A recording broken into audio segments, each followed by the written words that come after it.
अस्सलामुअलैकुम दोस्तों, क्या हाल चला भाई जान। रमज़ान इंशाल्लाह ताला खैर एक आध दिन की दूरी पर है। आज जुमा है 1 अप्रैल। एक्सपेक्टेड है कि 2 अप्रैल से ओमान और दीगर गल्फ कंट्रीज़ और दुनिया के बहुत सारे दूसरे ममालिक में पहला रोज़ा होगा। तो ये महीना बाकी 11 महीनों की तरह नहीं है, ये डिफरेंट होता है। लेकिन सोशल मीडिया, हम भी यूज़र हैं, क्रिएटर हैं, तो आपको ऐसी ऐसी चीज़ें मिलेंगी, बल्कि शैतान ही आपको दूसरे रूप में मिलेगा। जो 11 महीने जो है हर तंबाकू करता है हर तरह का, और 1 महीना जो है सर पे दुपट्टा ओढ़ लेंगी औरतें, लड़के जो हैं वो टोपियां रख लेंगे और अल्लाह अल्लाह शुरू।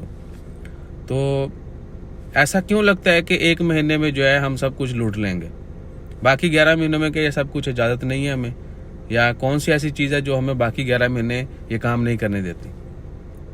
तो जितने भी 2 नंबर हैं, ठग, नकली और बहरूपिये जो हैं, उनको पहचानें, लेकिन उनके खिलाफ दुआ नहीं करें, उनके लिए बद्दुआ नहीं करें। उनके लिए दुआ करें कि जिस तरह वो इस 1 महीने में बड़े पारसा बन के दिखाते हैं, बाकी 11 महीने भी यही काम करें। यानी गैरत को जो है वो जगाए रखें और उनके लिए दुआ करें। हो सकता है हमारी दुआओं से जो है उनका पांसा पलट जाए और वो बाकी 11 महीने भी अच्छे काम करें।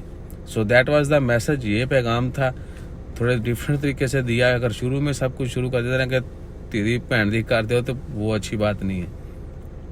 तो अपना ख्याल रखिए, और इन सब लोगों के लिए जो चेहरे बदल के ये महीने में वीडियोस शेयर करेंगे, कंटेंट बनाएंगे, उनके लिए दुआ करते रहिए कि वो बाकी 11 महीने भी बंदों की तरह, बंदे दे पुत्रा की तरह जड़ा ना काम करन। जज़ाकल्लाह, अल्लाह हाफिज़।